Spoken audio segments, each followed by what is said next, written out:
For the first time in a long time, I'm actually excited about the future of Grand Archive.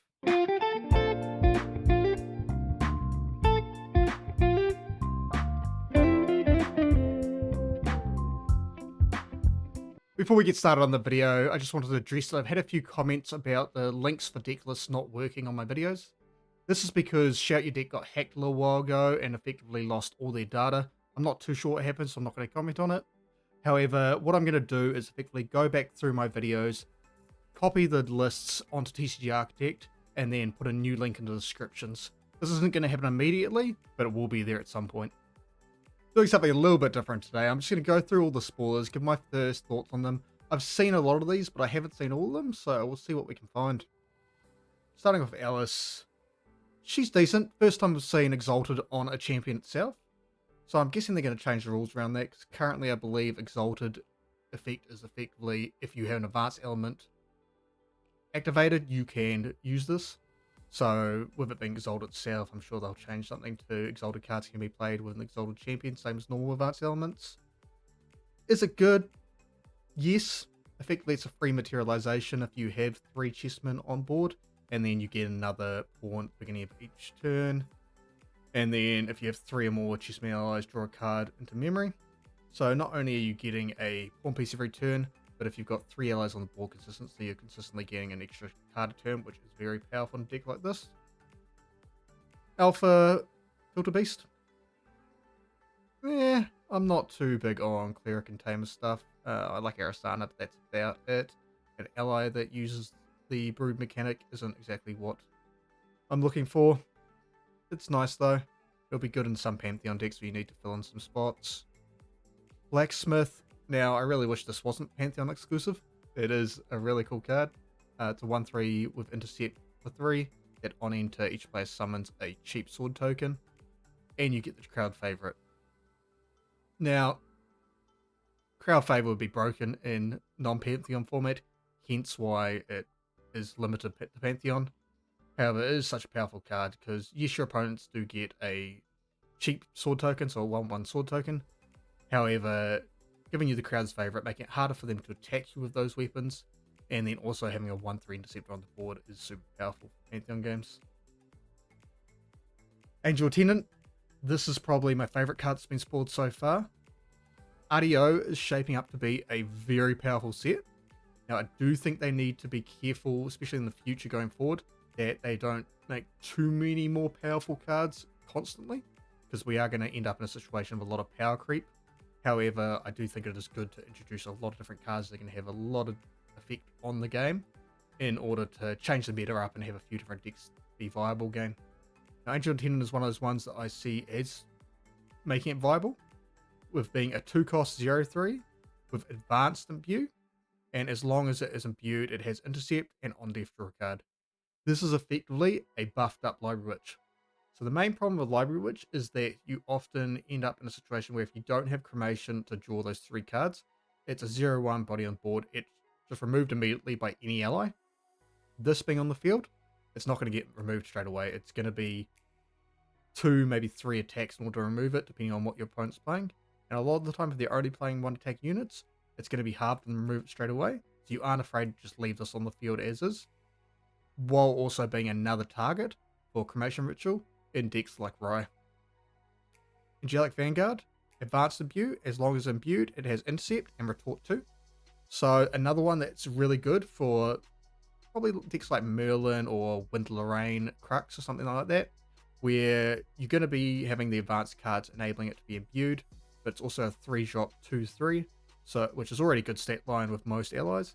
Then it's also got Intercept with Retort 2. So if anything attacks into you, you're going to be retaliating for 4 and not getting hit yourself. So it's another one of those cards that gives a little bit of a buff to those level 3 decks like Windcrux Lorraine that have been lacking a little bit because they don't have the power behind them. Argus All-Seeing Giant. Unique ally. While paying for this card's reserve cost, you may banish 1 or more cards named Crystal of Argus or Eye of Argus from your material deck. For each card banished this way, pay 3 of that cost. Those are both cards that aren't really played in the meta anymore. They were played a little bit in DOA, but that was about it. So I love seeing things like this where they use the old cards that aren't playable anymore and bring them into a situation where they possibly can be played, because you're able to put this in your deck and then have those just sitting in your material deck and get rid of them pretty easily. It has Taunt, True Sight, and Vigor, and as long as it's Wake, it has Omni Shroud. So, being a 10 health unit, the only time your opponent's going to be able to touch this is when you're attacking with it, or when you've retaliated with it. So, because it has Taunt, and True Sight, and Vigor, your opponent's very rarely going to be able to attack through this. It is effectively a Majestic Spirit for a Guardian, or it doesn't even have to be Guardian because there is no class bonus on it, just any deck that goes to level 3 pretty fast, giving you a situation where you're in a good place to not only lock down the field, but also just be able to remove anything in your opponent's field, and they're not going to easily be able to remove it.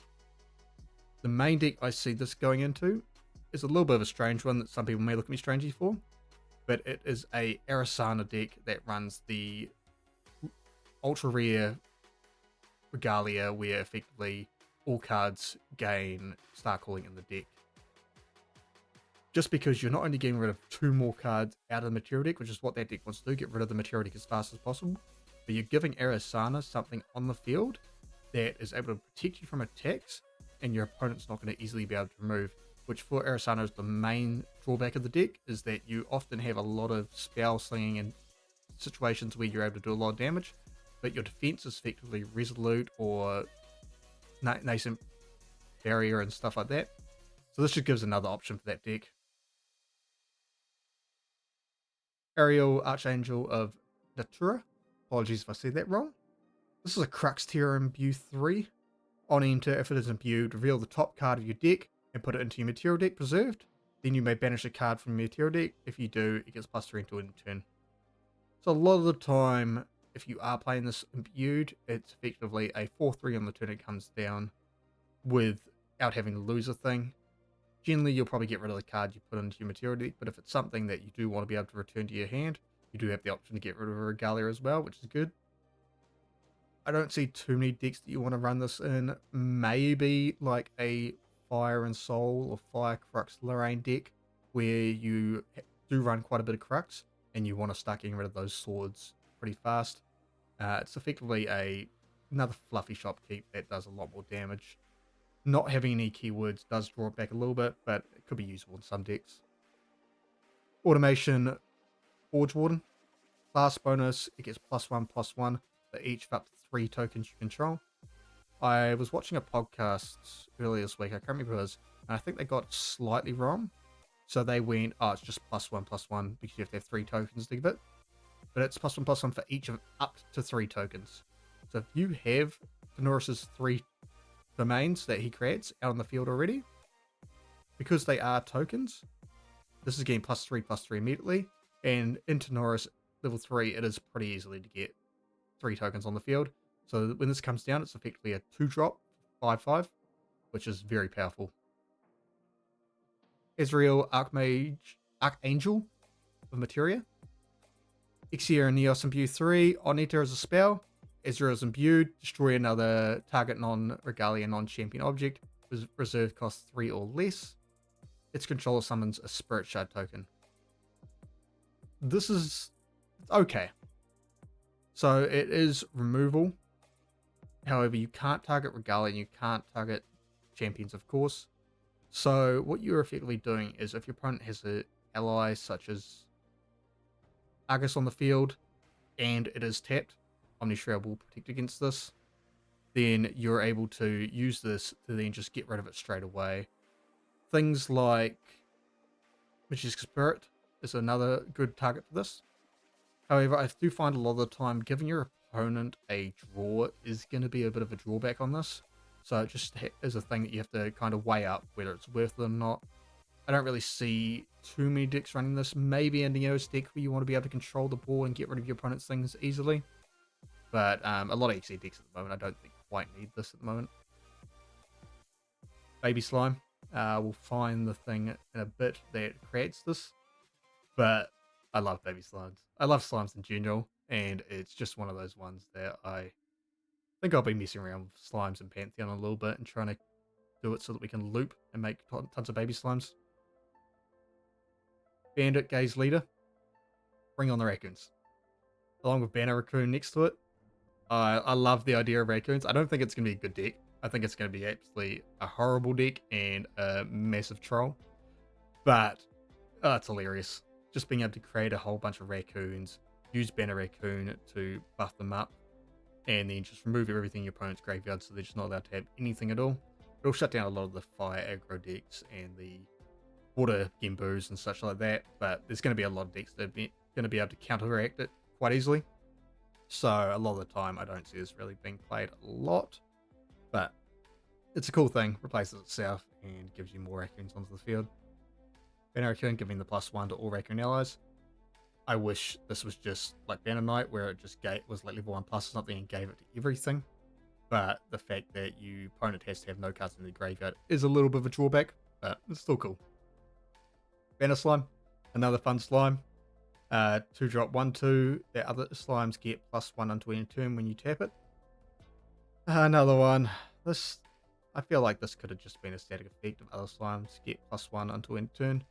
It doesn't need to have been a tap effect. It is a 1/2, so it's easy to remove. I think they're trying not to break slimes, because I think if this was just a static effect, maybe fire slimes would be a little bit broken with this. But it's still a fun little thing that I'll probably be messing around with. Battlefield Benediction. Class bonus Mage Cleric, costs 1 less to activate, and power 2 if your opponent controls 3 or more units, and power 4 instead. A lot of the time your opponent's probably going to control 3 or more units, depending on what you're playing against. So it is a decent thing to have. I think this is going to be one of those Pantheon cards. I don't know what it's really going to be played in the actual game. Maybe Rye might mess around with this if you're running a Rye Norm deck. But even Fire Rye I don't think quite needs this. Beacon Knight, or as I pronounced it when I first saw this, Bacon Knight. Vigor 3/3. Whenever one or more Gully enters the field under your control, put a buff counter on it. Yeah. This could be very, very powerful. Especially in Crux Lorraine. You're effectively paying 3 for a 3/3 that if you're able to protect it until your next turn, not only does it become a 4/4 when you materialize, but if you play something like in Soul while this is on the field, you're going to be having quite often an 8/8, 9/9 on the field, and it's just going to be quite insane. Also, thing to note with this is that it's whenever a Gully enters the field under your control. So if your Spirit Blade Ascensioning away a sword to bring another sword, that's a Gully into the field, it's going to get a buff counter, become a 4/4 pretty easily. So quite a lot of the time this is going to end up very stupid, and it's going to be very hard for your opponent to remove. Benediction Angel, Advanced Imbue 2, on enter if it was imbued, draw a card into your memory and recover 2. It is a 1/1, so it's not too amazing. It's another card that I see being absolutely amazing in Rye, being a recover 2 as well as replacing itself into your memory. Another deck I could see it getting played in is possibly a Luxem deck, just because Luxem loves everything that's able to heal will give you other advantage, and with this replacing itself, it's one of those perfect situations. You often don't want to be drawing into memory of Luxem, just because if you draw a Luxem card into memory when you're going to be going to level up next turn, it can be a bit risky, but especially if you're doing this in the late game, it is a great thing to have. Blue Ace of Diamonds. Generate up to X bolt of diamonds and put them into your memory where X is 0, depending on the total reserve cost of suited objects you control.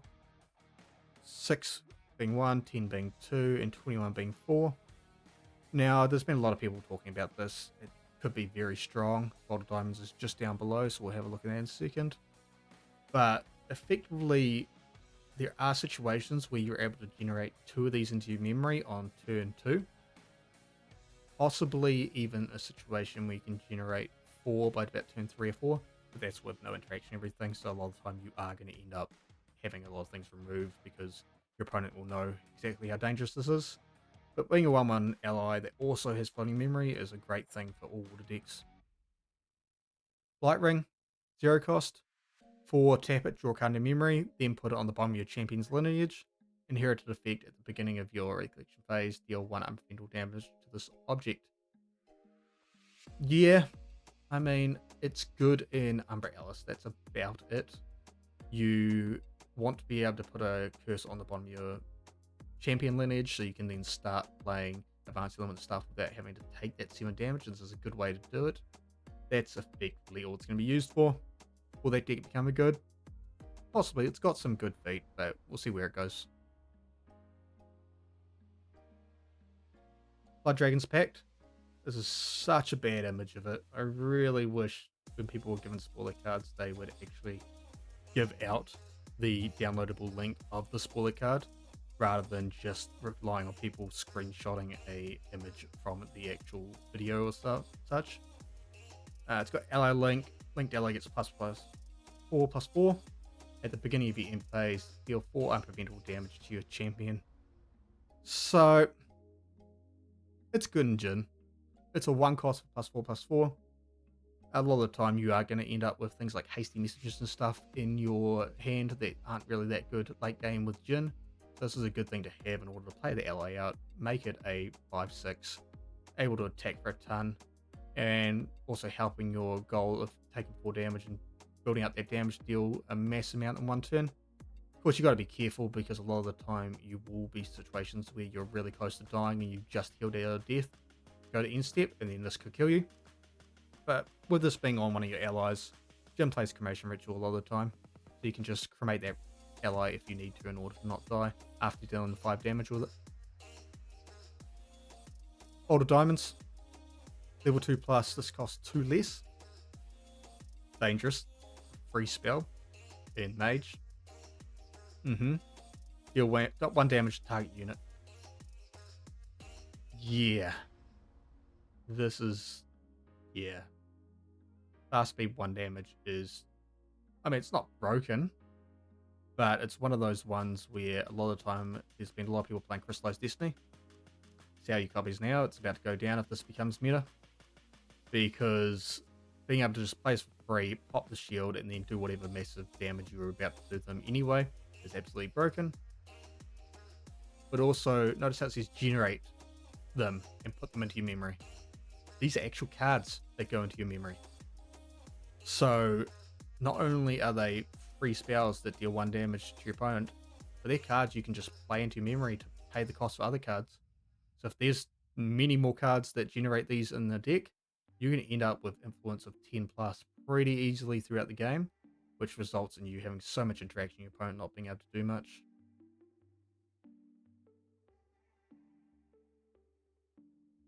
Buddy Raccoon. Don't know if I've seen this one yet. Class bonus fast activation 1/2 on enter, you may return another target raccoon ally you control to its owner's hand. I mean, yeah, not bad. I guess you use the loop scavenging raccoons and that type of thing in order to actually just deal damage, remove your opponent's graveyard, play stuff again, and it's also a way to actually save one of your raccoons. Now, if this was return target ally you control to its owner's hand, that would be absolutely insane. But being Raccoon, I think it's pretty balanced. Cauterizing Seraphim. Advanced Imbue X. If Seraphim was imbued, deal X damage to all other norm and basic element allies. Ooh. 0/1 for 4. Not fast speed, which is good. You do have to imbue X. I do think this might have a place in Rye, maybe. It is a lot in order to actually play it. You are only able to pay 4 for the card, unless you somehow make it so that you're attacking yourself to pay more.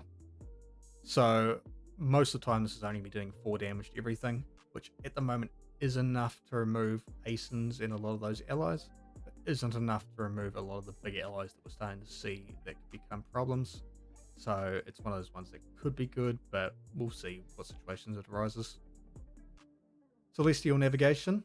Glimpse 5, Floating Memory, Fast Speed, 2 cost. I'll just let you sell on that for a second.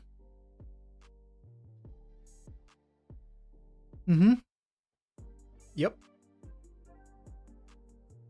Wind Astra is not powerful enough. Let's give it away to Glimpse 5. And also give themselves the Floating Memory to then be able to bring out a Regalia as well. Yeah, at fast speed. I think if this was slow speed, I'd be like, yeah, it's a decent card. It'll probably get played.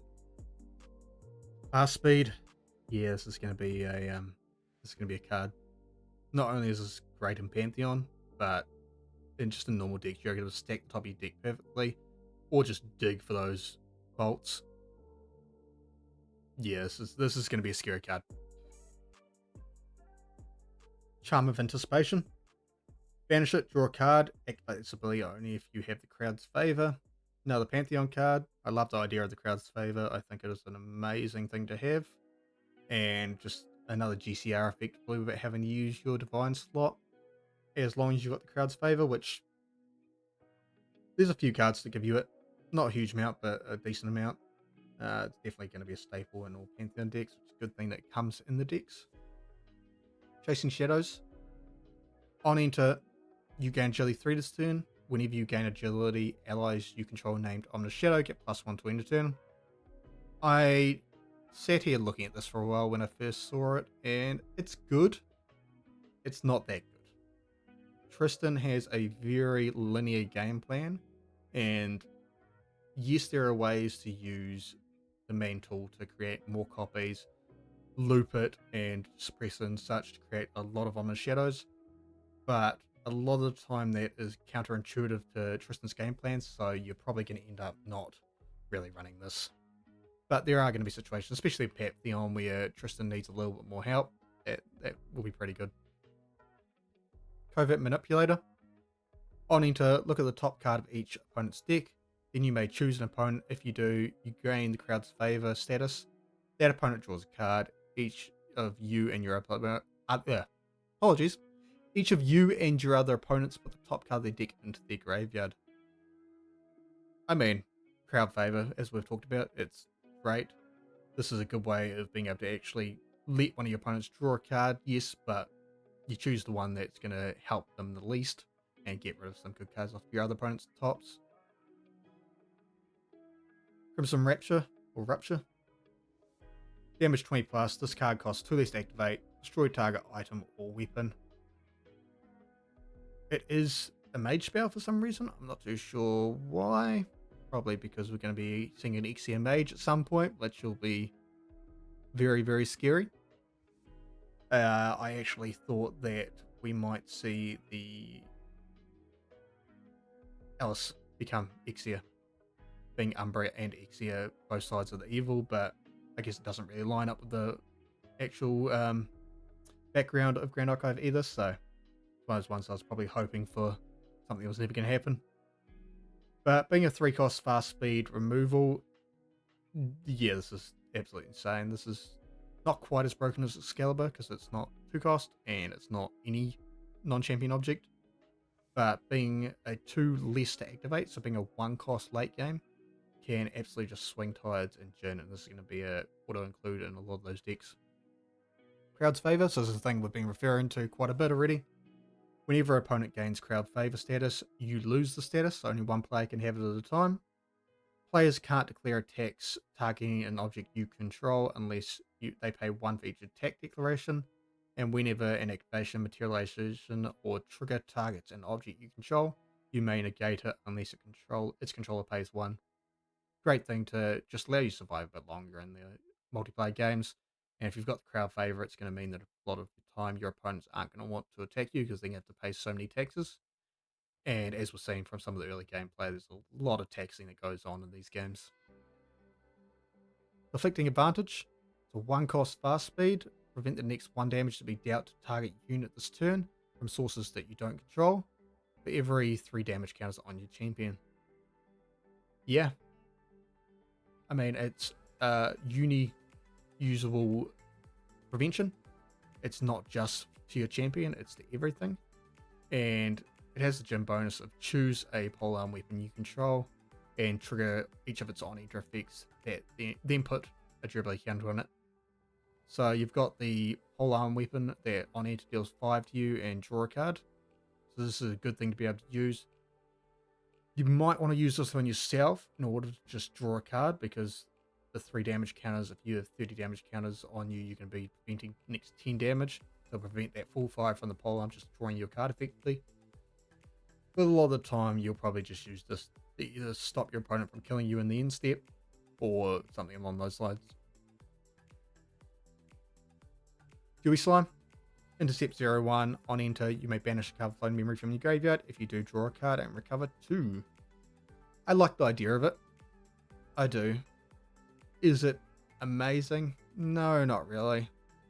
I mean, if it was just draw a card and recover 2 on enter, it would be absolutely insane and all slime decks would be running it. But because you have to get rid of a floating memory, a lot of slime decks aren't running a huge amount of floating memory, so you're probably not really going to be running this too much, especially because you're probably going to be playing this early game where you haven't taken much damage because they're going to be trying to control your board. So it's a Pantheon card for slimes. It'll be in the Pantheon deck. That's probably about it. Discover the Divine. You may remove 4 enlightenment counters from your champion. If you do, level up your champion. Hi, Rye.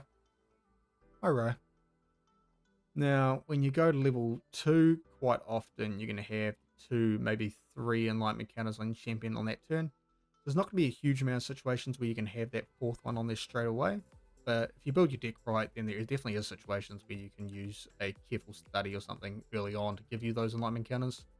So this is really going to be one of those situations where you can look at Rye now.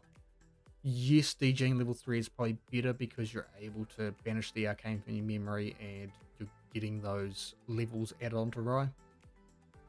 But there might be a deck, especially in Pantheon, where you want to keep your influence up as much as possible. So this is a good way to level up. The main one I'd look at for this is a Window list, where although you are trying to get those levels up and banish arcane, a lot of the time it is getting to level 8, 9-ish, and then being able to loop your big ally and play a ton of things in order to keep your influence up. Distilled water, I love this. 0 drop. You can brew it with a herb. If it was brewed, draw a card when you sacrifice it. Yeah, I mean, yeah. It's a 0 drop. You don't have to brew to play it, but it doesn't do much when it is played, unless there is something that counts your items on the field or something. It's not going to be much. And most of the time, you're going to be brewing this, and it's effectively just replaces itself. So in an Arasana deck or something, this is probably a good thing to have if you are struggling to find things to go on the deck. It just is effectively a recycled card by getting rid of a herb. Drenching Finish. On kill, target player puts the top 3 cards of the deck into the graveyard. Yeah, I mean, maybe we're going to see some Warrior Mill. If it was... Oh, apologies. I just realized it's target player. I was thinking it was the on kill, the controller of the ally would do it. But no, you target yourself, put more cards into your graveyard. This game's floating memory of Morid. It's a great card to have. Oh, it is in the rec deck. Okay, yep, that's why. It's Mordred's going to be very powerful, and I'm very glad to see that. I will probably do a Mordred upgrade guide once it drops, just because I think it's the perfect deck for a new player to start out with. Dummy Trainer. 3 drop, banish it, draw a card in memory. Your target opponent summons a Dummy Trainer token. Once again, backup charge is being reprinted, but slightly differently. Backup charge is still the best one to have, but being in a rec deck, this is a good budget option to have there, and also gives you a unit on the field on your opponent's side that's not going to cause you any problems. That gives you the effects like the on-kill effect from Drenching Finish, and it's just a great thing to have in a deck like Mordred. 4 stars glow. Star calling 1. Deal 2 damage to target unit. If it was star called, put it into its owner's memory. I mean, yeah. I mean, it's a good card. It's a bit more damage for Arasana, not having to rely on the Cosmic Bolts all the time. And also, you're most likely going to be star calling this when you're just collapsing 1 or 2. So, in order to then get that influence gain by putting in your memory, and then having a chance to actually play it again as well is pretty good. 8 of Hearts. Suited's becoming pretty scary. While paying for this card's reserve cost, you may sacrifice up to 2 suited allies with reserve cost 4 or less. Each ally sacrificed this way pays 3 of this cost. So this can easily be a 2 cost or a 3/2. It has cardistry 8, draw 2 cards. Is Cardistry 8 broken? No, it's quite a high cost in order to play. A lot of the time, especially in certain decks these days, you're maybe having 4 or 5 on the field, so it's still going to cost you 3 or 4 in order to draw 2, which isn't bad, but it's not amazing. And quite often you're going to be getting rid of a couple of those allies that would have reduced this cost in order to play this, because 8 is a high cost. Even 5, this is still a pretty expensive cost. Ace of Spades, they love the 8 costs. Level 1 plus, this costs 4 less to activate. Oh no, they don't. It's a 4 drop for a 3/4. Hello, Asen. Oh wait, you don't have to bounce anything, so it's even better. Wake Up, 8 of Spades. This ability costs 1 less to activate for each suited. So effectively you can attack in for 3 and then pay something like 3 or 4 depending on what you've got on the field. Wake it back up and attack for 3 again. Honestly, Lorraine, the allies, just like a norm allies list or wind with a little bit of norm in it, this could be the go. Being not even cardistry, not even trying to wake it up, just being a 4 cost 3/4 on the field. It doesn't have an intercept like Asen does, so it's not quite as good, but it could be a unit that could be played quite a bit. Ilian Lustria Loyalty. I'm not sure if I said that correctly. I hope I did. We all good? Yep, we're all good. Class bonus Stealth. Class bonus, when you recover an amount, it gets plus X until end turn, where X is an amount. Oh, X is that amount. Then if X is 4 or more, it gains unblockable until end of turn. Yep. So a lot of the healing in Luxem is 3 from sight. So this could be a good unit to have because it's effectively, if you have 2 or 3 sides, you're going to be gaining 9 over the turn, giving it plus 9, which is actually pretty bonkers on a stealth unit. However, it is where X is the 4 or more. That is in a single instance. So if you are healing using multiple sites, each of those is an instant, so it'll trigger separately. So you won't get that unblockable status. You're going to need something, I can't remember what the name of it now is, Luxem card that effectively recover 4 now, beginning of your next recollection phase, recover 4 again. That's going to be what is going to be used to trigger this unblockable. I don't know in Constructor if that's going to be quite powerful enough because it takes a bit to set up. However, I do think in Pantheon this is going to be a good card to have in your deck. Epulchal Conqueror. As long as it is attacking a domain, it gets plus 3. It's a Pantheon deck card made for early game when you're attacking into your opponent's barriers. I don't see it getting played really in normal competitive play, but it's still a decent card for Pantheon. Equinox Hour, banish it, draw a card. Then target opponent may materialize a card from the material deck. Now, in Pantheon, this is absolutely broken. What you can effectively do is sit there with your mates and go, I'm going to draw a card, then you can draw a card, then you can draw a card, then you can draw a card, and then somebody gets to do something else. Because a lot of the time you're all wanting to do this, so you're going to be able to just loop it around in a circle, give each other a card. Or if possibly you're with someone who you're teaming up with them because you need to deal with someone else, they've got something in the material deck that's going to be able to help you in that situation. You may just want to help them with this and also get your card at the same time.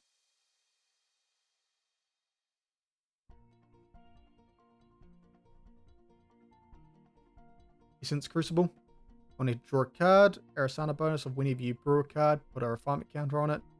If a spell source would deal damage to 1 or more units, it deals that much damage plus X instead, where X is the amount of refinement counters on it.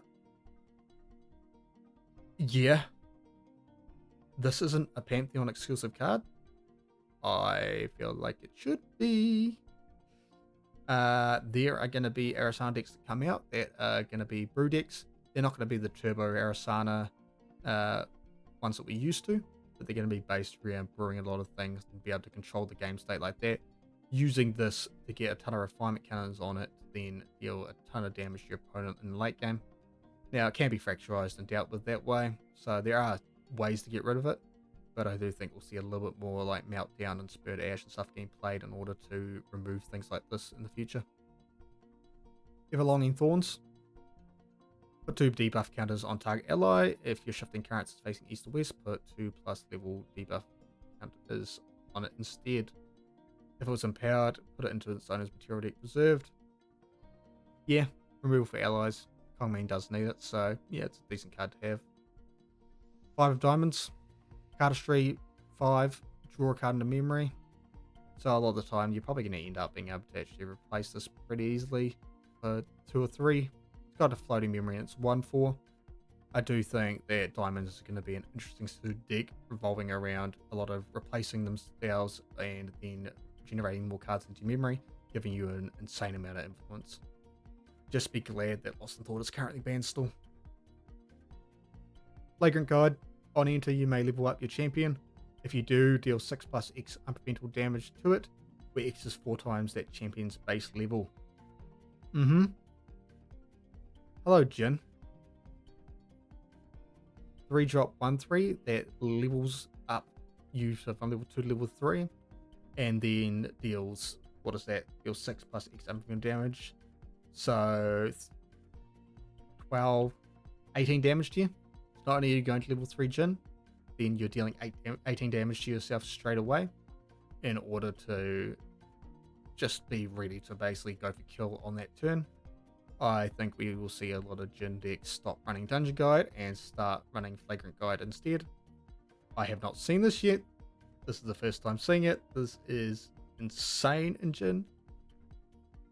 I don't really know any other decks that are going to run it because a lot of decks are just going to be dead after they play this. But yeah, no. Jin's going to be looking scary. 4 Spirit of Morid. If you haven't seen this yet, I love the idea of it. Divine Relic in a recollection deck that is the Spirit itself blocks you to running the Morid champion, so you can't exactly go from this into Nico because that would be broken. On enter, draw 7 cards, then glimpse 4. Yeah, it's pretty bloody good. You're able to get your normal draw anyway, but then also able to glimpse away and set up the following turns, especially if you're going to go for a mill on your first turn as well. It allows you to set that up pretty nicely.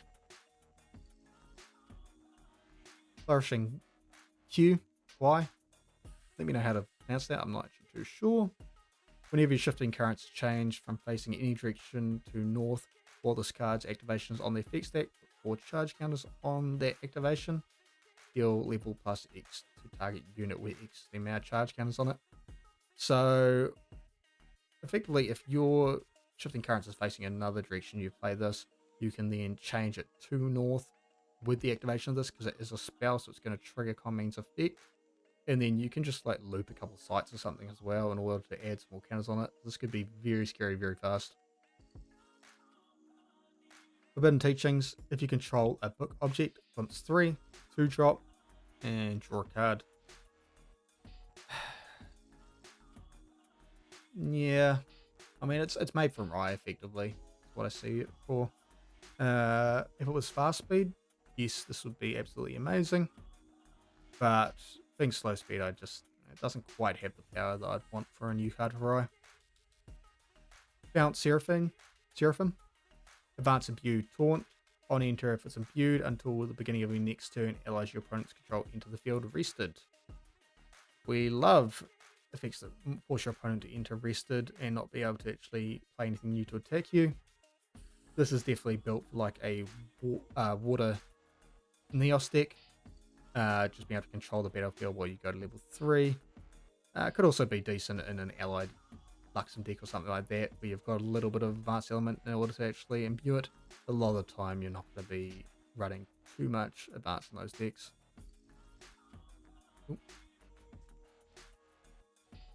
There we go. 4 diamonds, retort 3.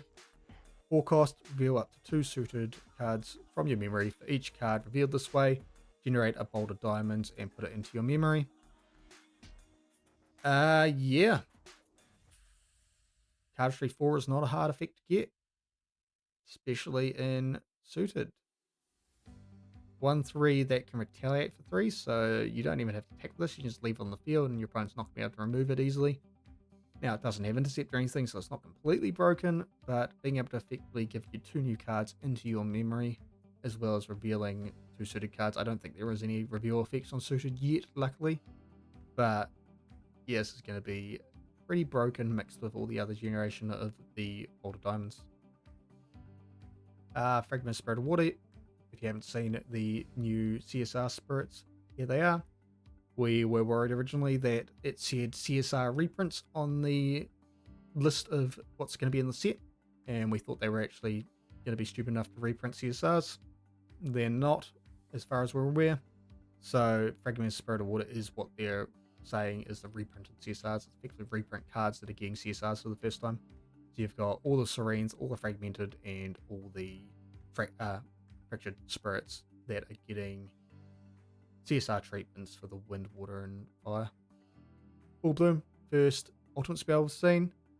On each target opponent summons 4 Flower Bud tokens. Whenever an opponent summons a Flower Bud token, deal 2 damage to each champion that opponent controls and recover 2. So it's effectively recover 8, deal 8 to your opponent when this enters.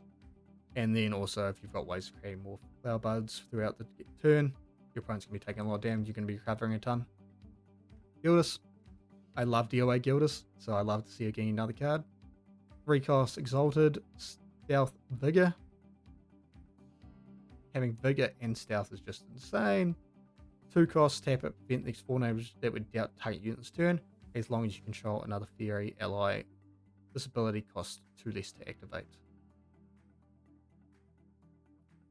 So if you have another Dream Fairy on the field or something, this is a free spell that protects your other units. So not only is it 4/3, which is with Stealth, that's hard for your opponent to get rid of. The only thing I can think of at the moment would be like a Trained Hawk with a buff counter on it or something. Or just a Dream Fairy itself to actually remove it from the field completely. This is going to be a tough thing to deal with if your opponent's able to get it out with things on the field. And I look forward to messing around with the Fury deck. I have not seen the CSR for Gildas yet. That's nice. Very nice. I can't wait to try and open one. Golden Checkmate. Yep. The first alt win that was seen in this game that's not just killing your opponent effectively. As long as you control a pawn unit, this card costs 2 less to activate. The same is true for Knight, Bishop, Rook, Queen, King. So you can get the full chessboard. And then you're looking at, what's that, 12 reductions, so a 3 cost. Not going to get it very often, but it is possible. On hit, at the beginning of your next recollection phase, you win the game. I'm very glad it says next recollection phase. Your opponent does have a turn to try kill you and stop you from winning. But the fact that this has no way to just not win the game, like there is no way to actually stop this once it's had the on-hit effect, it's going to be interesting. Now, if you control their board state, they're not going to easily be able to play it, but it is one of those ones that it is 3 attacks, so Resolute will stop it, all the prefecture stuff will stop it. So they're going to have to choose their timing wisely, and you're going to have to be careful when playing into this deck. Greater Boon of Ducks. Ignore the elemental requirements for non-advanced element cards with Foster you activate. Whenever an ally you control becomes fostered, put a training counter on it. As long as it has 2 or more training counters on it, allies you control get +1 and have on enter this ally becomes fostered. Yep. I'm currently pricing out a whole collection I purchased and was struggling to find out why one of the fostered ally Sapphire cards I have was like an $80 card when it used to be like a $15, $20 card. This is why a lot of fostered cards has spiked in price, because fostered is going to be an absolutely insane deck in Pantheon. Greater Boon of Inkai. Level 2 locked. When you gain this boon, draw a card. Whenever you summon 1 more tokens with reserve cost 1 or less for the first time each turn, summon a copy of one of those tokens. Arasana Pantheon. We've seen it played. It's pretty good. Greater Boon of Horses. Love it. Last locked, level 2 locked. I don't like level 2 locked, but yeah. As you gain this boon, put any amount of horse ally cards with total reserve cost 10 or less from your memory onto the field. They each enter the field with additional buff counter on them. Then draw a card into your memory for each ally put into the field this way. Never mind, I do like level 2 locked. I haven't seen this one yet. As I said, I've looked through some spoilers, but I haven't seen all of them. Yeah, this is pretty bloody insane. Yeah. Okay. Maybe I want to build horses now. Greater Boon of Inari. Fast locked, level 2 locked. Whenever you gain agility, your champion's next attack turn against champion gets +2. Remove a preparation counter from the champion. You gain agility 3 this turn. Activate this ability only at slow speed and only once per turn. This is also going to be pretty bloody good for the likes of Tristan and even Luxon, just because you're able to use those preparation counters to return cards to hand, play your cards out during the turn, and then not have to worry about having interaction going into following turns. Of course, these are Pantheon only cards, so you're not going to have to really worry about them in the normal game. Greater Boon of Isis. Don't think it's pronounced like I pronounced it, I apologize. Class locked, level 2 locked. Spell cards you own on the FX deck have, if this source would deal damage, it deals that much damage plus X instead, but X is level divided by 3 rounded down. Yeah, this is probably set up for like a Merlin or even Arasana deck. Yeah, it's decent. Nothing really to complain about there. Greater Boon of Canola. Level 2 locked. This card costs 4 less to bestow for each graveyard with 8 or more cards in it. So if all 3 opponents have 8 or more cards in the graveyard and you do as well, that's going to be a free card to play, but that's going to be a late game type thing. At the beginning of your end phase, recover 2 water element allies you control, get +1/+1 and have intercept and vigor. You're able to get this out early, but your opponent filling the graveyards pretty fast and you taking a turn off to just activate this while it's costing maybe 8, then a lot of the time you can end up with a pretty strong field. Now, this video's taking a little while, so I am going to start just kind of skipping through things. We'll go through everything though. As you gain the boon, choose a non-champion, non-regalia card name. Yep, Greater Boon, Luxeria. This is great. Creative Shock space that you go to with this. As it says, it's card advantage, but for 1 card in your deck particularly. Greater Boon of Avatai. As you gain this boon, draw a card. Regalia you control have tap 1, prevent 1 damage to be dealt to target in its turn. You're able to create a lot of Regalia tokens, and this is absolutely broken. But then there's a lot of situations where just like your swords and stuff that don't do anything normally can give you a bonus with this. Greater Boon of Shu. As you gain this boon, draw a card. At the beginning of your phase, glimpse 2. Yeah, Arasana loves this boon as well.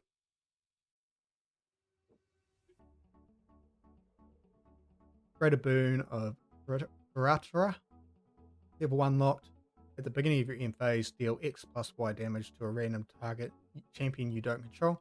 X is the amount of fire element boons in your Pantheon, and Y is the amount of fire element cards in your champion's lineage. Yeah, what's that going to be? It's effectively going to be 2, maybe 3 each turn, but then there could be situations where you're running like, I don't know, Polkork, and you got 3 fire things in your lineage, plus 2 in your Pantheon, so you can be doing 5. I don't think this is too great, but there is an option if you want to mess around with something. Halcyon Animus. Materialize a Regalia card from your material deck or banishment. Being able to recycle stuff from your banishment is great. I don't know if this will necessarily be played in a lot of competitive decks, but it's definitely something that's worthwhile playing in Pantheon. Anil, Archangel of Spectra. Luxum and Umbra Imbue 3. On enter if it's Imbue, put a debuff counter on target ally you don't control and a buff counter on Anil and recover 1. It's a 3/3 effectively in Luxum and Umbra decks that debuffs a unit. It's not amazing. I don't know. This definitely might get play in Luxum, I don't think, because when you pay the cost, they're already revealed, so you're not going to get any of the reveal triggers from Luxum. Umbra might. It just depends on the build, really. Imperial countermeasures. Prevent the next 4 damage to be dealt to target unit's turn. Draw a card into your memory. Being Exalted. It's limited to decks you can play it in. It's maybe one of those cards you might look at it for Luxum because it is only a 1-drop. But it's going to be a situational card in a lot of decks. Inferno Slime. Love more slimes. Pride 2. On death, you may banish 2 fire element cards from your graveyard if you do deal 4 damage to each champion. You are going to be dealing damage yourself, but you're dealing a lot more to your opponents, and then you have got a 3/3 unit on the field that your opponent a lot of the time won't want to remove. And I do think once you get to level 1, this is a good thing to play out straight away, because you're going to get the buff counter from level 1, make it a 4/4, Your opponent has to choose between losing a unit trying to kill this, as well as also then taking 4 damage themselves from the effect, or leaving on the field and then taking 4 damage turn on attacks. Ionosed, I'm not going to try to pronounce that. Rye bonus efficiency, banish all cards in your hand and memory, and then draw 7 cards. At the beginning of the next turn, champion gets negative 10 levels. I mean, if you've got 6 or 7 arcane cards in memory, you banish this, you play this, banish everything, you're effectively going negative 3 levels for the turn, and then you're going to be level 22, level 23 going into your next turn. I don't know if this is necessarily going to be played a lot, but it is a good way to cycle out different cards from your memory if you have a lot of stuff that's just clogging it up. This might be a 1 or 2 of them, right? We'll see what happens. Iridescent Resurgence. Return target non-champion non-regalia crux element card from your banishment or graveyard to your memory. 2 cost, slow speed. It's not as good. Cruxite's better. This is effectively what Cruxite does, except this gets it from banishment as well. Just depends what ends up being banished. Maybe a 1 or 2 of in some Crux decks, but not a huge amount of play, I don't think. Lesser Boon of Agni. Fire element is enabled for you. As we'll see down below, there is other boons that give you other elements there. It's nice. I do like the idea of being able to play some Pantheon decks with both water and fire. Draw and control is insane, and then running all 3 elements is possibly something we could look at with a few different options with Serene, Spirit, Intellect, Nika or something, which I think would just be a fun idea to have. Lesser Boon of Allurant. As you gain this boon, the next Fantasia card you activate costs 2 less to activate. 5 cost, draw a card in memory. This ability costs 1 less for each Fantasia you control. Yeah, playing Fractals in Pantheon is definitely a way to go. Lesser Boon of Awalix. Nope, he's put 2 in here. As you gain this boon, put up to 4 target Regalia cards from any banishment into the owner's material deck. Fast speed.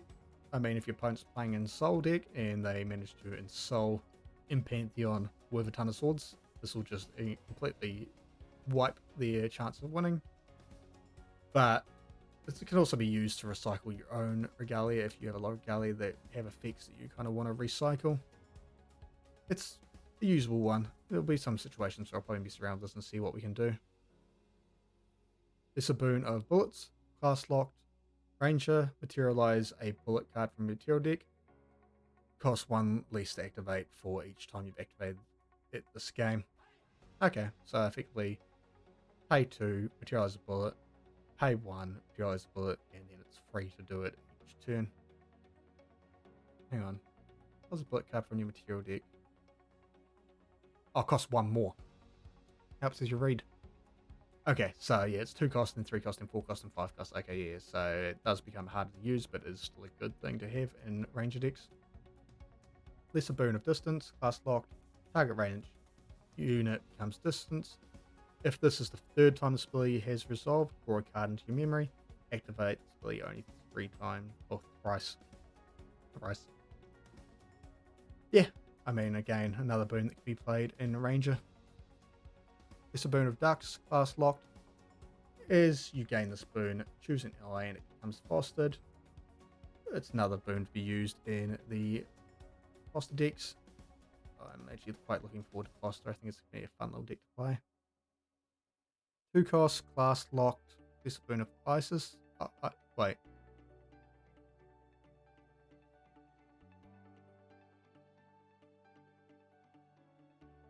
Okay, so this is a different one. I think we had Greater Boon before. As you gain this boon in power 3, when your champion levels up into a champion card with base level 3, draw a card in memory, trigger this ability only once. Yeah, I don't know. We'll see what that's played in. Probably a big commune or something that needs the empower. Possibly even a Luxem deck. Like the final effect is good for like Luxem and stuff, but for a lot of decks, well, it's useful in every level 3 deck effectively, but the power isn't really that good. It is class locked by Eric Mage, so yeah, it's going to be probably Kongmin. This is a boon of Canola. As you gain this boon, any number of target players put the top 3 cards of the deck into their graveyard. It's good that you can choose who's going to be doing it, so you aren't going to be feeding a aggro fire deck or a water deck that wants their floating memory, and you're able to get rid of your own cards and get floating memory into the bin. This is a boon of Newer. Class locked. As you gain this boon, generate a refurbish card, put it into your memory. When you activate a craft card, target weapon gets +1 until end of turn.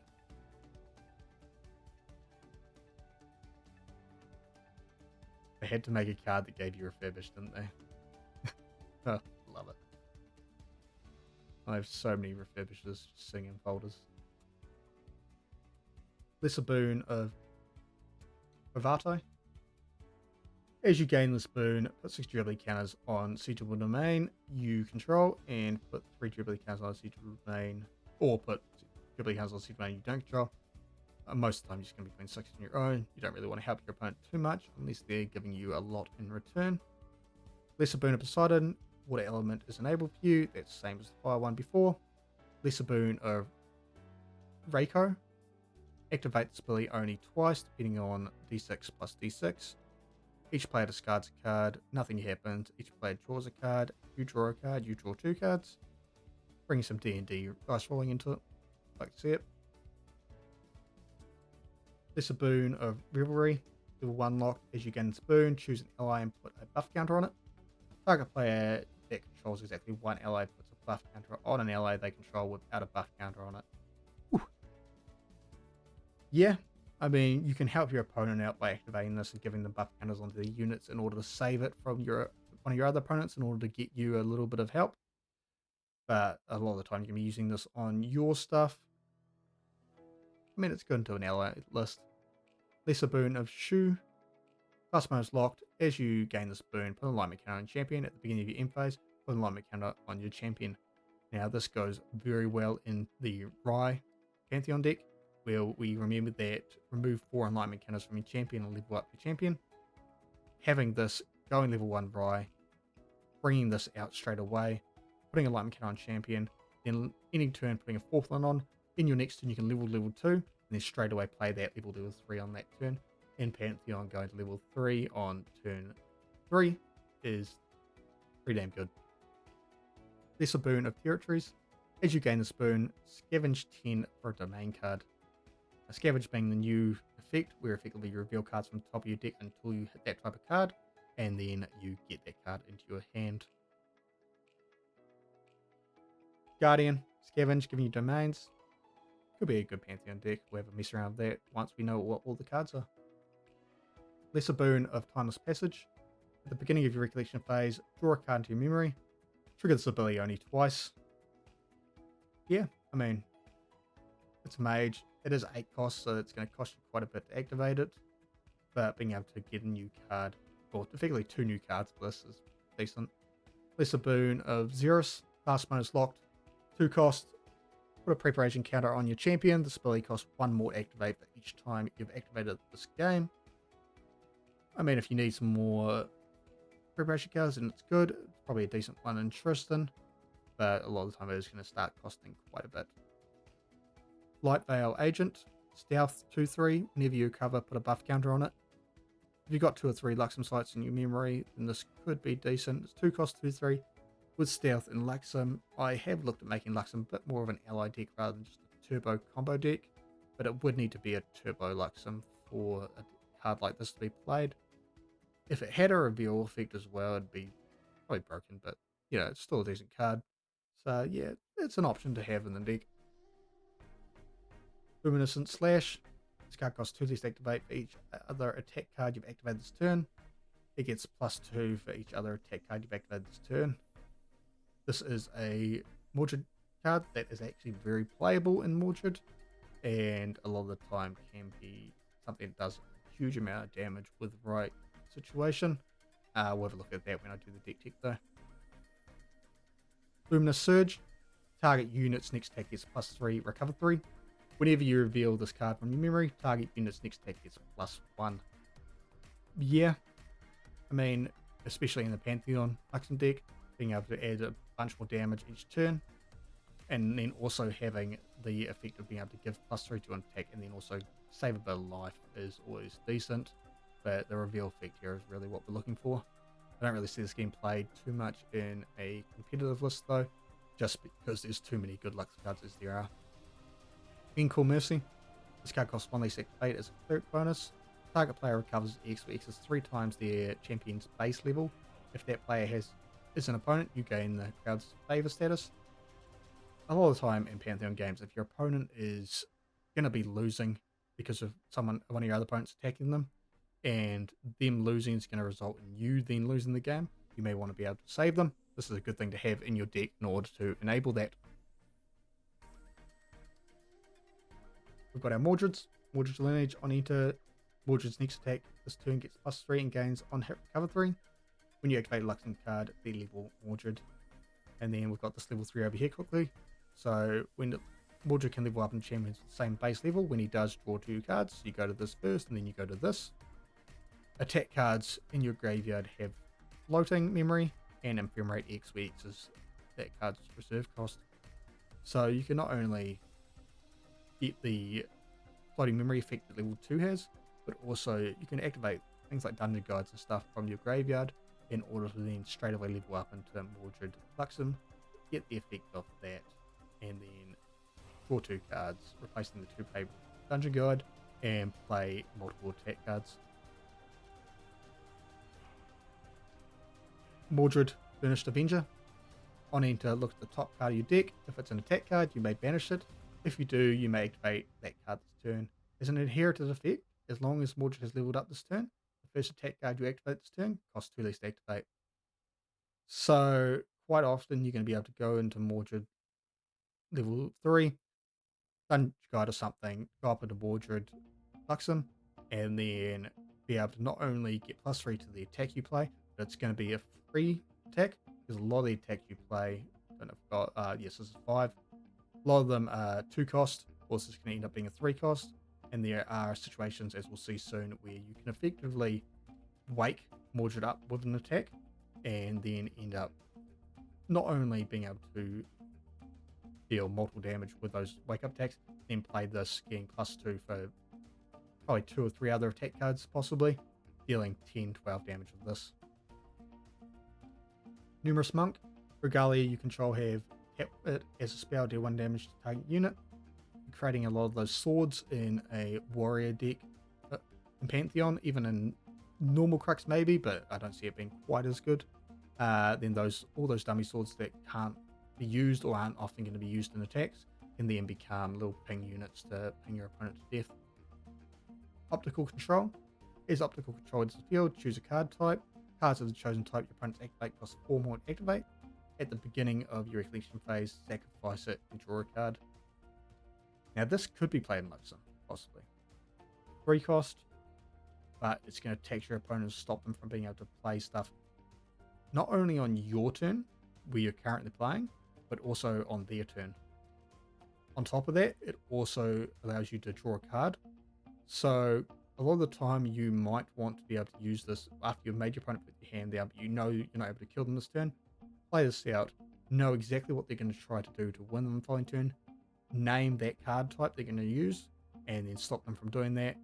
Go into your turn where you're going to be able to then, because it's at the beginning of recollection phase, sacrifice and draw a card, you can actually trigger your effects so that you have your reveal trigger off of Luxem go off first, forcing them to put their cards into memory before having to then sacrifice this.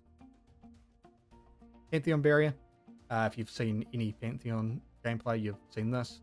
Omni Shroud, 6 damage. If damage will be dealt to another object you control, that damage is dealt to Pantheon Barrier instead. I'm not too sure why Omni Shroud was put on this. I guess to stop you from actually just playing cards that just destroy it outright. But a lot of the time, this is what's going to allow you to actually get started at the beginning of the game. Pendant of Accrual. At the beginning of each opponent's recollection phase, they may pay 2. If they don't, put a deck counter on Pendant of Accrual. Remove 2 deck counters from it, draw a card to memory. This is another staple in all Pantheon games.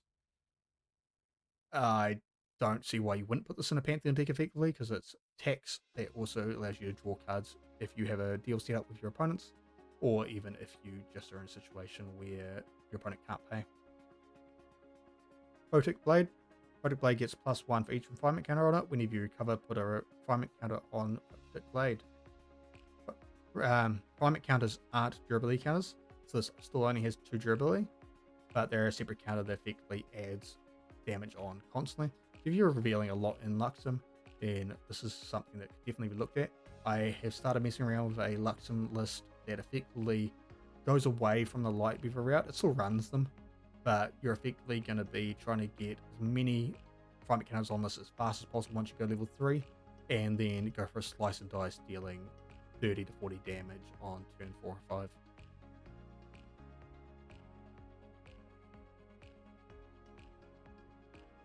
Okay. Haven't seen this one. Portly Raccoon. On it, you may reveal 2 Raccoon cards from your hand or memory. If you do, target opponent banishes the card from their graveyard. 3 drop 2/3. Yeah, I like it. Another Raccoon. Raccoons. There's going to be a lot of Raccoons to play in their deck, eh? It'll be interesting. Potion Fusion Animate. Costs 2 less Arasana bonus. Rest target non-regalia potion. If you do, it becomes an ally in addition to its other types, with base power and life equal to its reserve cost. Each of its activated abilities becomes an on-death trigger. Now, of course, there are some 7-drop, maybe an 8-drop potion. I know there's definitely a 7-drop potion. I'll have to check on the other. That this is definitely going to be helpful in. Proto-Archive Scout. Proto-Archive Scout is stealth as long as it's awake. As long as you control an object named Proto-Key Crest, it gets +1. I mean, it's effectively a lurking assailant. 2/3 of stealth while it's awake. The lurking assailant it can retaliate when it's not defending. So yeah, I think lurking's just better than this. Yes, it gets the +1 from Proto-Key, but you really want to play a Regalia just for this. Pyretic Prognosis. Draw 3 cards, then discard 2 cards. Exalted. Fast speed. I think this will be played in Rye a little bit. We will see. It is a buffed up Creative Shock. And yeah, I do think it's going to be played in a few different decks. Being a fire though, if it was just normal Exalted, it would be absolutely broken. It limits it to the decks it can be played in. Radiant Origin of Warrior. As Omni Shroud, whenever your champion attacks using a weapon, put a training counter on it. Pay 3, sacrifice it, level up your champion, activate this ability only if there are 4 or more training counters on Radiant Origin.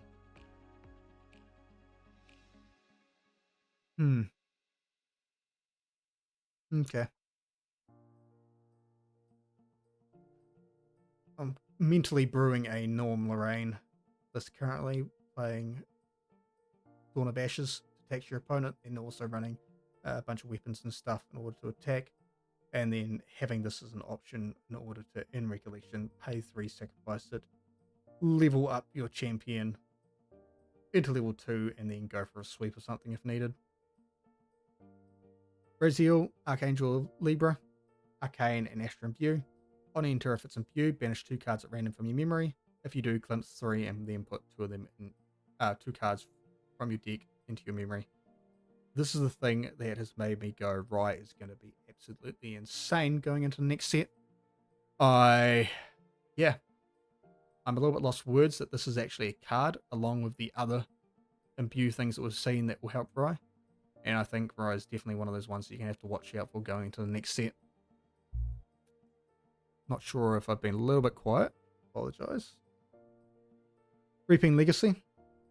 Reaping Legacy gets +1 for each Sword Regalia weapon in your banishment. Lorraine gets a new toy. I can see this being played as 1 or 2 of in Firecrux Lorraine. Especially if you don't want to go the Ensoul route. Redirect Orbit. Shuffle any amount of cards from your hand and memory into deck, then draw that many cards into your memory.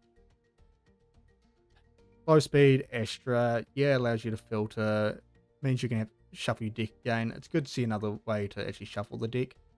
But a lot of the time, once you're at Astra, you're not really going to want to be shuffling your deck because you're going to be glimpsing things you don't want to the bottom. Maybe it'll be played a little bit. Definitely the Pantheon deck, that's probably about it. Regular Splits. Banish a card flow memory from your graveyard and negate each activation you control unless its controller pays 2. This is, while it is in the intent effectively, it has this effect. So if you're attacking with this, this effect will be active. So whenever your opponent goes to do something to stop the attack, like a Silent Frost or something, you can banish a card flow memory in order to try and negate it. And you can repeat this as many times as you've got flow memory in your bin. While this is in your hand, however, you can pay 2 and discard it. The next non-command attack card you activate this turn doesn't rest its attacker as part of the cost. Now, this is one of the cards that you play with Morid in order to use multiple attacks in the same turn and then go for that final massive attack with the Luxem one. Reverend Seraphim. Advanced Imbue 2. As long as it's imbued, other allies get -1. I mean, yeah, it's another card that could possibly be played in Rye as a not just a cremation target, but also just slowing down ally decks. That can often be a problem for it. But I don't know if the effect's powerful enough quite. But it's definitely something to be played in a Pantheon deck. Grove Spy. I'm not going to pronounce that first word. Spell Shroud. Mordred bonus as long as your opponent has influence 8 or more. It gets +4. And whenever a Jubilee card is removed from it, you may return a card from your memory to your hand. Yeah, I mean, if your opponent's got a lot of influence and you're attacking for 6, plus getting a card back to your hand when you attack, it's pretty powerful. It is exalted, so you're going to have to wait till late game to bring it out. It's not a bad card to have, though. Roots of Tomorrow. Reveal the top card of your deck and put it into your material deck preserved. Draw a card into memory. Yeah, I mean, it's double replacement, effectively. Gives you a preserved card into your material deck, but it also replaces itself. It's not a bad thing for Colmeans likes to have. Rousing Slime. On enter, you may rest Rousing Slime if you wake up another slime ally you control. I love this. I think this goes into slimes pretty nicely. Being able to go to level 3, play something like an Ethereal Slime with 3 buff counters on it. Attack for 5, play this, rest it, wake up there, attack for another 5 off the bat. Means that Slimes is getting another route of definitely being aggressive on the attacks, rather than having to rely on getting that Storm Slime off the top. So Bella, Gossamer Penance. On enter, choose a Sword Regalia with memory cost 1 or less your banishment, and put it onto the field. Put a bond counter on it, it gets +2 as long as you control Sibilla. On leave, sacrifice each Regalia with a bond counter on it. So, not only getting the sword back, which you don't get Prismatic Edge or anything with this, you generally just getting like a Drawn Blade or something is probably your best bet to hit with this. But it's also getting +2 in order to, when it attacks with your champion, dealing 3 damage, or if you get Sword Seeking and something like that, you're going to be attacking 3. Yes, when this leaves, you are going to have to sacrifice that. However, if you do use something like a Ghost of Pendragon to put it back into your material deck, you're going to get that draw 2 off of the Ghost of Pendragon as well. And because that bond counter disappears, when this leaves, you're not actually getting rid of anything anyway. Sacred Barrier. The next time each ally would be dealt non-combat damage this turn, prevent 4 of that damage. Thank you, thank you, thank you. Is this as good as Blanche? Probably not. But your opponent can't remove this in response to them playing something out in order to remove the Blanche. So this is guaranteed going to protect them from like a spell sweep, Purge and Flames or something like that. Sanctified Paladin, Foster. As long as Sanctified Paladin is fostered, it gets +3/+3 and Vigor. On Foster, draw 2 cards. This is your ultimate turn 1 play in a Foster. Well, not even Foster, in all Pantheon decks. I think this is played in pretty much every Pantheon deck at this point, just because with the Pantheon Barrier, your opponent's going to have a real hard time actually being able to remove this, especially if you go first. And it becomes a 3/4 Vigor and draws you 2 cards, replacing itself and getting +1, which is always very powerful. Snare 6 of Diamonds, Spell Shroud Stealth, card 6. The next 3 times a suited spell source you control will be dealt damage this turn. It deals that much damage +3 damage instead. This ability costs 1 less. Yep, 1/4 for 6. Spell Shroud and Stealth. Definitely a powerful card. And if you're able to actually get a... So the next 3 times it's to... Oh, spells. Okay, yep. So because the Bolt of Diamonds is actually a spell, then you activate this, and each of those Bolt of Diamonds that you're now playing for free, dealing 4 damage each, you're doing 12 damage with 3 cards without having to pay any costs, which is absolutely broken. Seraphic Legion's Descent. On enter, search your deck for an amount of Angel Ally cards. Finish those cards for any amount of Angel Ally cards in your hand, memory, and graveyard. Shuffle your deck, then draw that many cards into your memory for each card banished from your hand or memory this way. Level 3 plus, pay 1, tap it until you may activate target card banished with it. Yeah, I mean, this is a great thing to be able to thin down the deck and give you a lot of access to the angels that you may have. Will this be a meta-defining deck? Probably not, but I still think it's going to be pretty decent. Seraphic Legion's Descent. On enter, search your deck for any amount of Angel Ally cards. Banish those cards along with any amount of Angel Ally cards in your hand. Memory, same effect. Oh, hang on. It's the same card. Yep, right. I forgot. They've got more than one art for each of the Mage Angel spell unique Fantasias, I believe. I'm not sure how many others there are that get the double effect, but I definitely feel there's going to be... it might be this one that's going to be the sought after one for people. I don't know if there is a rarity. Oh yeah, that says B, that says A. So yeah, the B is probably going to be either a short print rare, or I'm not sure how it works out. We haven't actually seen that yet, but it's a thing to keep out for when you're actually opening these. Shade Striker, Ambush 2/3, 3 cost. Again, another Lurking Assailant, but this one doesn't have stealth at all. I mean, it's good in Pantheon. That's probably about it.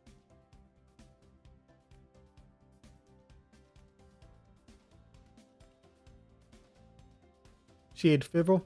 Each player draws a card in memory and you gain the crowd's favorite status. I can't wait to build a Pantheon deck that's all about helping people effectively. There's a lot of cards that allow all your opponents to draw as well as you. And I think it'd be fun to be able to play a card that actually gives you not just like a deck that gives your opponents cards as well as you.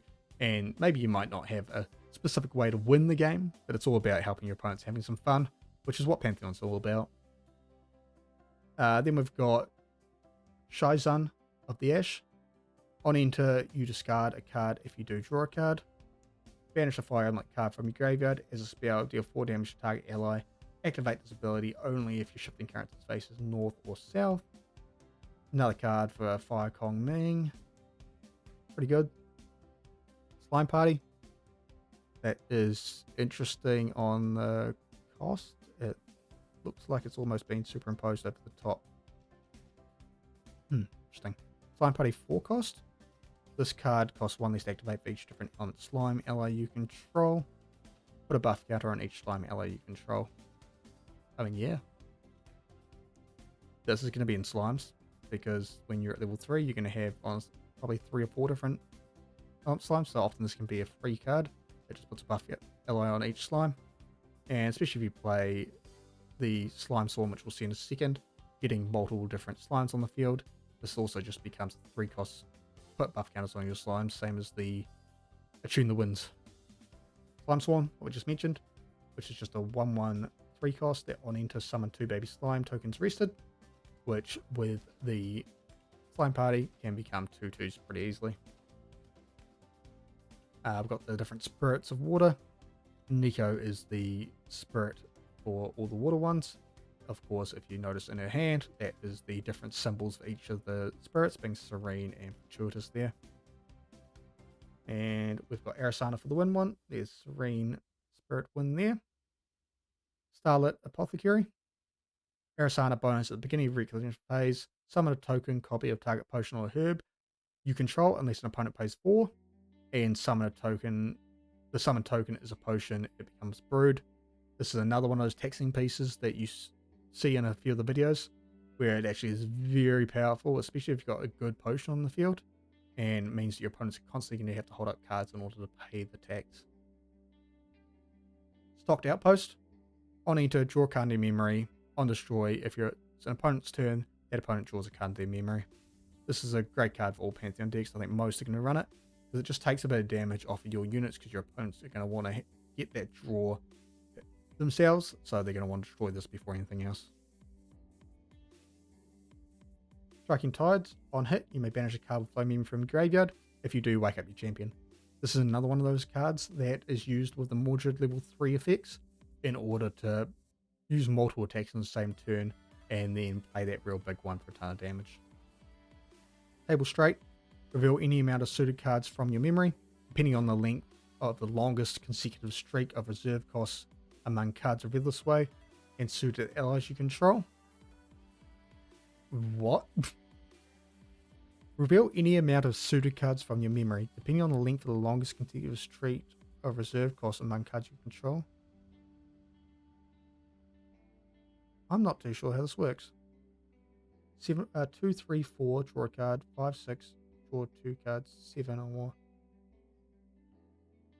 I think it's so if you reveal a 1 cost, a 2 cost, and a 3 cost, it would be draw a card. If you reveal 1 through 5, it'd be draw 2 cards. If you reveal 1 through 7, it'd be draw 3 cards.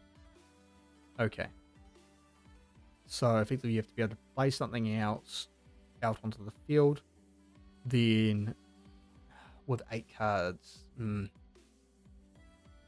might have to play something like Grab Shock on your opponent's turn, on turn 1. Not recollect, you don't get to recollect, and then go and play something else, and then play this. Yeah, there'll be a situation where you might be able to get this, but it'll be very, very hardy to draw 3. So I think most times it's going to be draw 2 max. Seraphim. Fast activation, advanced Imbue 2. On enter as a spell, if Seraphim is imbued, deal 4 damage to target attacking ally. Yeah, this is great in like a Wind Crux Lorraine deck. Being fast activation allows you to do it at any time, and then being able to remove one of your opponent's good allies at fast speed while giving you a 2/2 unit as well is just amazing. Templar of the Eternal. Fast bonus, prevent all combat damage that would be dealt to Templar of the Gods. Templar Eternal. Class bonus 2, return a regalia you control to its owner's material deck, put a buff counter on Templar, and it gains spell share until end of turn. Yep. This is probably going to be played in Crux. It is 4 cost, so it's not cheap. Being a 4/3 that your opponent can only remove it with spells, and then being able to stop you from removing it with spells is pretty insane. There are a lot more skills running around now, so it is important to remember that skills are still going to be able to remove this. 3 of Diamonds, Retort 3, Cardistry 3. Look at the top 3 cards of your deck, put 1 into your graveyard and the rest back on top of your deck in any order. Put some floating memory in the bin, that's about it. You generally, yeah, like it's not the best one I've seen, but it's not the worst. They have a lot of retort in this deck, which I guess you're not going to be dealing a lot of damage up front with attacks. You're just going to be sitting back and meaning that your opponent can't easily remove these. Tor, Realmwalker Colossus. Can attack as though it's an ally. It's +1 for every 4 durability counters on it. On enter, sacrifice up to 3 domains for each domain sacrificed this way. Get put 2+ X durability counters on Tor, where X is the domain's reserve cost. Now, there are some expensive domains that can get on the field fairly easy in the early game that this might be used with, but I feel like you're going to probably have to build your whole deck around this, because losing your domains is generally not what you do in Tony.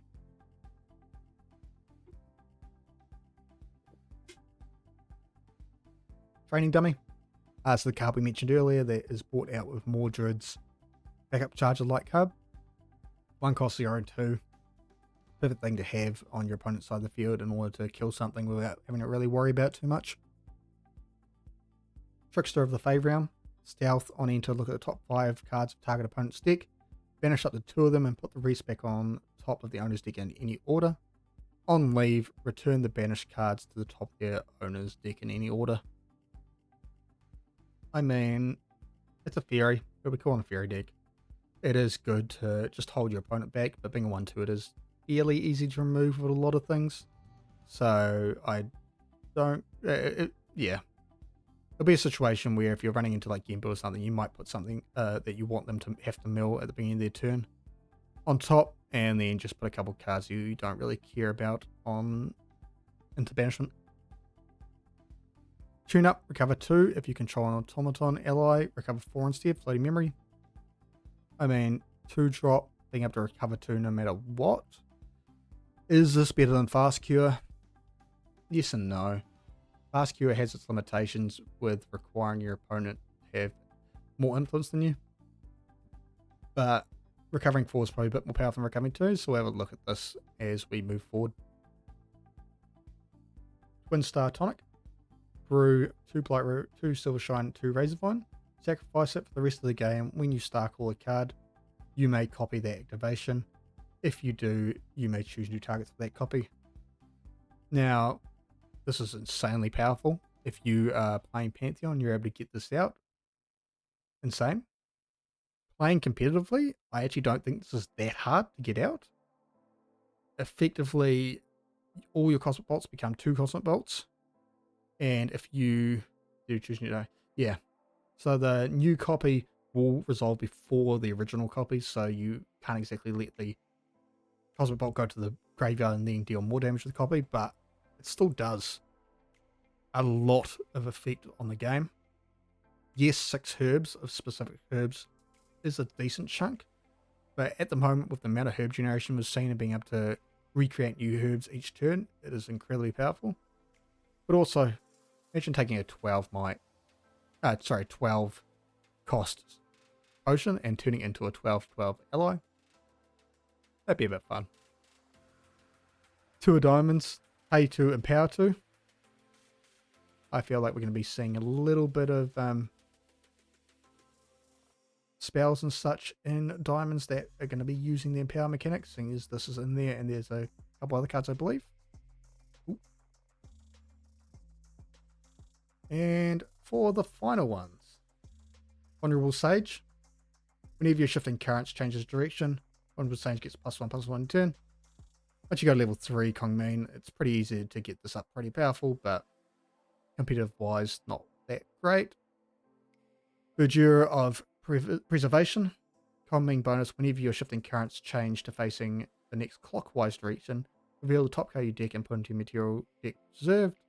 Sacrifice it, power X, where X is twice the amount of preserved cards in your material deck. Activate this ability only if there are 5 or more preserved cards in your material deck. I mean, it's giving you a lot of options in order to put cards into your hand when you're materializing. Overall, I don't know if it is amazing, but it is still a decent card to have, especially in the Pantheon deck. Visceral Inversion. Target attacking ally gets -5 until end of turn. If Inversion is ephemeral, that ally gets -5 instead. Yep.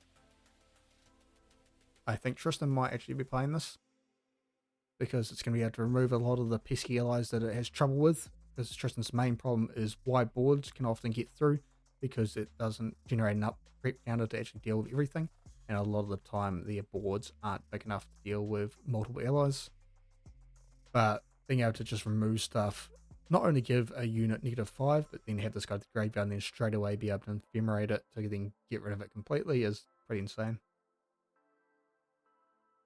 Warriors of the Fame Realm. Stealth. On enter, you may banish a sword attack card from your hand or memory. If you do, draw a card into your memory. As long as Warrior of the Fey Realm, as long as you control Warrior of the Fey Realm, you may activate the banished card on a later turn. So you don't get to activate that card straight away, so your opponent does have a turn in order to remove this, but is 1/2 with Stealth, so it is a little bit harder to remove than just a 1/2 normally would be. But being able to replace that card and effectively just give yourself a chance to have some advantage on the following turn is pretty good. On top of that, 1/2 Stealth unit is always good to have on the field anyway. Wisp Protection. Prevent the next 4 + X damage that be dealt to target unit this turn, where X is the amount of regalia on the field. You've got a lot of regalia or a lot of like training swords and such like that on the field that you've generated, then you can quite often end up saving 10, 11, 12 damage at once with this. Possibly saving you, but also being able to save any unit on the field. Because one of the main things with a lot of prevention at this point is that they only get your champion a lot of the time for mass saving. So if you use this on something like a Majestic Spirits, then you're going to be in a good situation. Zin Volna Abyss, I think it is. It's hard to actually read this text on a page like this, but it's effectively a 1/4/3 cost fire unique ally that if you would summon one or more Silvershine or Fraser tokens, summon that many Volnir tokens instead.